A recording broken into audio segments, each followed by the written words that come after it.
Alright, we're going to change the horn on the 2007 Kawasaki Vulcan 1600. That's the original. And this is what it sounds like.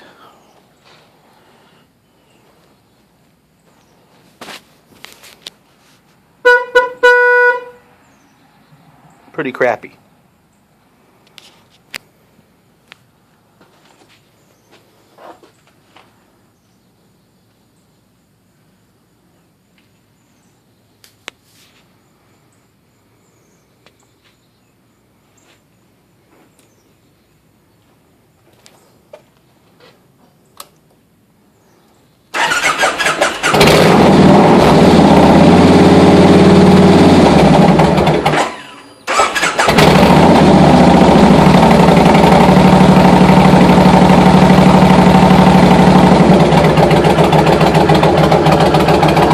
Trying to hear it over the pipes is even crappier.